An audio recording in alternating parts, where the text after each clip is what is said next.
Hi friends, welcome to our channel. Friends, మనకి government of India minister of education కింద పనిచేసినటువంటి ప్రముఖ విద్యాశాఖ నుంచి పర్మనెంట్ జూనియర్ అసిస్టెంట్ లెవెల్ జాబ్స్కి సంబంధించి ఈ యొక్క జాబ్ నోటిఫికేషన్ అనేది రిలీజ్ చేయడం జరిగింది. ఈ యొక్క పోస్ట్కి సెలెక్ట్ అయినటువంటి క్యాండిడేట్స్కి మంత్లీ వచ్చేసరికి 40,000 వరకు కూడా శాలరీ అనేది పే చేయడం జరుగుతుంది. ఎలాంటి ఎక్స్పీరియన్స్ అనేది కూడా ఉండాల్సినటువంటి అవసరం అయితే లేదు. మెయిల్ అండ్ ఫీమేల్ క్యాండిడేట్స్ అందరూ కూడా ఈ యొక్క రిక్రూట్మెంట్కి అప్లై అనేది చేసుకోవచ్చు. ఈ విధంగా ఈ యొక్క నోటిఫికేషన్కి సంబంధించి కంప్లీట్ డీటెయిల్స్ అన్నిటిని కూడా ఈ యొక్క వీడియోలో డిస్కస్ అయితే చేద్దాం. సో ఎవరు కూడా స్కిప్ అయితే చేయదు గైస్. ఫస్ట్ టైం మన ఛానల్ని విజిట్ చేస్తున్నట్లయితే కనుక సబ్స్క్రైబ్ అయితే చేసుకుని బెల్ ఐకాన్ కూడా యాక్టివేట్ చేసి పెట్టుకోండి. ఇంకా ఎవరైనా వీడియోని లైక్ చేయనట్లయితే కనుక డెఫినెట్గా వీడియోని లైక్ చేసేటువంటి ప్రయత్నం అయితే చేయండి guys. Okay, let's start the video. First of all ఈ యొక్క పోస్టులకి సంబంధించి ఇంపార్టెంట్ డేట్స్ విషయానికి వచ్చేటైతే కనుక మనకి ఇవాల్టి నుంచి కూడా అప్లికేషన్ ప్రాసెస్ అనేది స్టార్ట్ కావడం జరిగింది. ఇక లాస్ట్ డేట్ విషయానికి వచ్చేట్లయితే కనుక ఆగస్టు 14th వరకు కూడా ఈ యొక్క రిక్రూట్మెంట్కి ఆన్లైన్లో అప్లికేషన్స్ అనేవి సబ్మిట్ అయితే చేసుకోవాల్సి అయితే ఉంటుంది. సో ఇక పోస్టులకి సంబంధించి అప్లై లింక్స్ అన్నిటినీ కూడా వీడియో డిస్క్రిప్షన్లోను కామెంట్ సెక్షన్ అయితే ప్రొవైడ్ అయితే చేస్తాను గైస్. నెక్స్ట్ ఈ యొక్క వేకెన్సీస్కి ఎవరెవరు అప్లై చేసుకోవచ్చు అని చూసుకున్నట్లయితే కనుక ఆల్ ఇండియన్ నేషనల్ సిటిజన్స్ అందరికీ కూడా మనకి ఈక్వల్ ఛాన్సెస్ అనేవి ఇవ్వడం జరిగింది. అంటే మీరు ఏ స్టేట్కి చెందిన వారైనా సరే ఈ యొక్క జాబ్స్కి అప్లై అనేది చేసుకోవచ్చు గైస్. సో మీరు ఆంధ్ర అయినా తెలంగాణ అయినా ఈ విధంగా మీరు ఏ స్టేట్కి చెందిన వారైనా సరే ఈ యొక్క జాబ్స్కి అప్లై అనేది చేసుకోవచ్చు. నెక్స్ట్ ఈ యొక్క పోస్టులకి సంబంధించి అప్లికేషన్ ఫీజుకి సంబంధించిన డీటెయిల్స్ కనుక చూసుకున్నట్లయితే కనుక ఆల్ ఉమెన్ క్యాండిడేట్స్తో పాటు SC, ST, PWD, ex service man candidates ఎవరైతే ఉంటారో ఈ యొక్క క్యాండిడేట్స్ ఎటువంటి అప్లికేషన్ ఫీజు అనేది కూడా పే చేయాల్సినటువంటి అవసరం అయితే లేదు. ఈ యొక్క క్యాండిడేట్స్ అందరూ కూడా ఫ్రీగా అప్లై అనేది చేసుకోవచ్చు.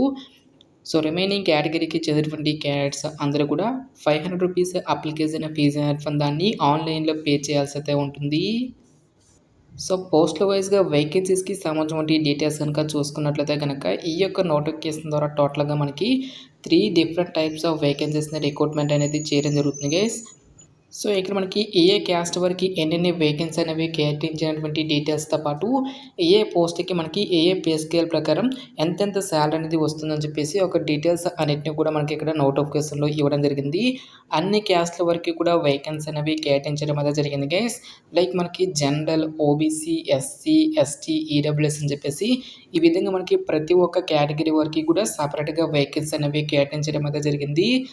నెక్స్ట్ మనకి ఓపెన్ కేటగిరీలో కూడా వేకెన్సీ అనేవి కేటాయించారు కాబట్టి ఈ యొక్క విభాగంలో ఉన్నటువంటి పోస్టులకి మీరు ఏ క్యాస్ట్కి చెందిన వారైనా సరే అప్లై అనేది చేసుకోవచ్చు. సో ఇక్కడ మనకి సీరియల్ నెంబర్ 3లో ఉన్నటువంటి జూనియర్ అసిస్టెంట్ పోస్ట్కి మీరు సెలెక్ట్ అయినట్టయితే కనుక సెంట్రల్ గవర్నమెంట్ లెవెల్ 3 ప్రకారం బేసిక్ పేనే మీకు 21,000 రూపీస్ అనేది పే చేయడం జరుగుతుంది. ఈ యొక్క బేసిక్ పేతో పాటు చాలా రకాల సెంట్రల్ గవర్నమెంట్కి సంబంధించి అలవెన్సెస్ అనేవి కూడా మనకి పే చేయడం అనేది జరుగుతుంది గైస్. ఈ విధంగా అన్ని అలవెన్సెస్ కలుపుకుంటే దాదాపుగా మనకి 40,000కి పైగానే మనకి శాలరీ అనేది రావడం జరుగుతుంది. సో ఇక్కడ ఇచ్చేటువంటి ఈ యొక్క ఉద్యోగాల్లో కొన్ని రకాల ఉద్యోగాలకి సంబంధించి ఎక్స్పీరియన్స్ అనేది అడగడం జరుగుతుంది. సో ఎటువంటి ఎక్స్పీరియన్స్ అనేది అవసరం లేకుండా మనము అప్లై చేసుకోదగినటువంటి పోస్టుల గురించి మాత్రమే ఈ యొక్క వీడియోలో మనం డిస్కస్ అయితే చేద్దాం. ముందుగా ఏజ్ లిమిట్ విషయానికి వచ్చేట్లయితే కనుక సో మీకు మినిమం ఏజ్ అనేది 18 ఇయర్స్ అయితే కంప్లీట్ అయి ఉండాలి. జనరల్ అభ్యర్థులు వచ్చేసరికి 27 ఇయర్స్ వరకు కూడా అప్లై అనేది చేసుకోవచ్చు. నెక్స్ట్ మనకి క్యాస్ట్ వైజ్గా కూడా ఏజ్ రిలాక్సేషన్స్ అనేవి ఉంటాయి కాబట్టి ఓబీసీ క్యాండిడేట్స్ వచ్చేసరికి 30 ఇయర్స్ వరకు, ఎస్సీ, ఎస్టీ క్యాండిడేట్స్ వచ్చేసరికి 32 ఇయర్స్ వరకు కూడా అప్లై చేసుకోవడానికి ఛాన్స్ అనేది కల్పిస్తూ ఉన్నారు. ఎసెన్షియల్ ఎడ్యుకేషనల్ క్వాలిఫికేషన్ విద్యా అర్హత విషయానికి వచ్చేట్లయితే కనుక bachelors degree with knowledge of computer operations అని చెప్పేసి ఇవ్వడం జరిగింది. సో మీరు ఏదైనా ఒక విభాగంలో జస్ట్ మీరు బ్యాచిలర్స్ డిగ్రీ అనేది కంప్లీట్ చేస్తే సరిపోతుంది గైస్. ఈ యొక్క జాబ్స్కి మనము అప్లై అనేది చేసుకోవచ్చు. సో మీరు బీటెక్ చేసినా, బీఫార్మసీ చేసినా, బీఎస్సీ చేసినా సరే ఈ యొక్క వేకెన్సీస్కి అప్లై అనేది చేసుకోవచ్చు.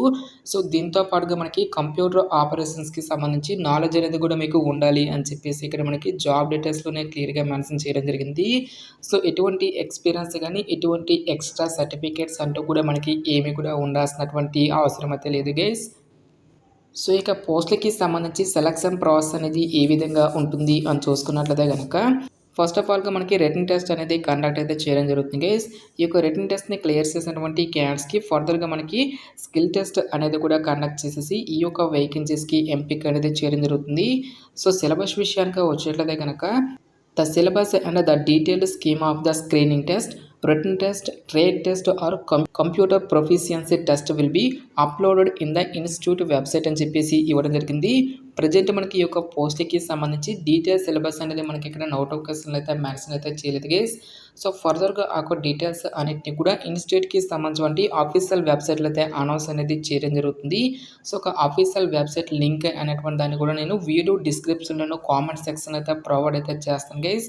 సో ప్రతి ఒక్క కాంపిటేటివ్ ఎగ్జామినేషన్కి సంబంధించి జనరల్ టాపిక్స్ అనేవి ఏవైతే ఉంటాయో లైక్ మనకి general awareness, reasoning, arithmetic, general English, current affairs అనేటువంటి ఈ యొక్క పర్టికులర్ టాపిక్స్ వచ్చి రిలేటెడ్గా మనకి క్వశ్చన్స్ అనేవి అడగడం జరుగుతుంది. సో ఈచ్ వన్ కరెక్ట్ ఆన్సర్కి ఇక్కడ మనకి 1 మార్క్ అనేది కేటాయిస్తారు. నెక్స్ట్ మనకి నెగిటివ్ మార్కింగ్ అనేది కూడా ఉంటుంది guys. Only English and Hindi లాంగ్వేజ్లలో మాత్రమే ఈ యొక్క క్వశ్చన్స్ అనేవి రావడం జరుగుతుంది. ఈ విధంగా ఎవరైతే ఇక రిటన్ ఎగ్జామినేషన్ని క్లియర్ చేసినటువంటి క్యాండిడేట్స్కి ఫర్దర్గా మనకి స్కిల్ టెస్ట్ అనేది కూడా కండక్ట్ చేసేసి ఈ యొక్క వేకెన్సీస్కి ఎంపిక అనేది చేయడం జరుగుతుంది. సో ఎటువంటి ఇంటర్వ్యూస్ అంటూ కూడా మనకి ఏమి కూడా కండక్ట్ అయితే చేయరు గైస్. సో ఇక స్కిల్ టెస్ట్లు అన్నీ కూడా మనకి జస్ట్ క్వాలిఫై నేచర్లో మాత్రమే ఉంటాయి. ఫైనల్ మెరిట్ అనేది మాత్రం ఓన్లీ రిటన్ ఎగ్జామినేషన్లో వచ్చేటువంటి మార్క్స్ని బేస్ చేసుకొని అభ్యర్థులను అయితే షార్ట్ లిస్ట్ అనేది చేయడం జరుగుతుంది గైస్. నెక్స్ట్ ఎగ్జామినేషన్ సెంటర్స్కి సంబంధించిన డీటెయిల్స్ అన్నిటినీ కూడా ఫర్దర్గా మనకి ఆఫీషియల్ వెబ్సైట్ అనేటువంటి www.iitdm.ac.in అనేటువంటి యొక్క ఆఫీషియల్ వెబ్సైట్లో అయితే అనౌన్స్ అనేది చేయడం జరుగుతుంది. సో ఫర్దర్ రెగ్యులర్ అప్డేట్స్ కోసం ఈ యొక్క వెబ్సైట్ని అయితే మీరు ఫాలో అయితే అవ్వాల్సి అయితే ఉంటుంది గైస్. సో ఇక జాబ్ నోటిఫికేషన్ అనేది మనకి ఎక్కడి నుంచి వచ్చింది అని చూసుకున్నట్లయితే కనుక so government of India ministry of education కింద పనిచేసినటువంటి Indian institute of information technology design and manufacturing company అనేటువంటి యొక్క కేంద్ర ప్రభుత్వ సంస్థ నుంచి అఫీషియల్గా రిలీజ్ అయినటువంటి యొక్క పర్మనెంట్ నాన్ టీచింగ్ పొజిషన్స్కి సంబంధించిన job notification details interest eligible candidates డెఫినెట్గా ఈ యొక్క రిక్రూట్మెంట్కి అప్లై అయితే చేసుకోండి. సో ఇక పోస్ట్లకి సెలెక్ట్ అయినటువంటి క్యాండిడేట్స్కి ఇనీషియల్గా జాబ్ పోస్టింగ్ అనేది మనకి అదర్ స్టేట్స్లో వచ్చినప్పటికీ కూడా సో ప్రొబేషన్ పీరియడ్ అనేది కంప్లీట్ అయిన తర్వాత ఫర్దర్గా మనకు సొంత రాష్ట్రాలకి ట్రాన్స్ఫర్ అనేది కూడా చేసుకోవచ్చు కాబట్టి సో డెఫినెట్గా ఈ యొక్క ఆపర్చునిటీని యూటిలైజ్ అయితే చేసుకోండి. నెక్స్ట్ ఈ యొక్క నోటిఫికేషన్కి సంబంధించిన లింక్స్ అన్నిటిని కూడా వీడియో డిస్క్రిప్షన్లోనూ కామెంట్ సెక్షన్లో అయితే ప్రొవైడ్ అయితే చేస్తాను గైస్. ఇంకా ఈ యొక్క నోటిఫికేషన్కి సంబంధించి మీకు ఎటువంటి డౌట్స్ వచ్చినా సరే నాకు కామెంట్ సెక్షన్లో కామెంట్ అయితే చేయండి. ఇటువంటి మరిన్ని జాబ్ అప్డేట్స్ కోసం మన ఛానల్ని సబ్స్క్రైబ్ చేసుకుని బెల్ ఐకాన్ కూడా యాక్టివేట్ చేసి పెట్టుకోండి. సో ఇది ఫ్రెండ్స్ ఇవాల్టి వీడియో. రేపు మరొక మంచి జాబ్ అప్డేట్తో మళ్ళీ మీ ముందుకు రావడం జరుగుతుంది. Thanks for watching this video.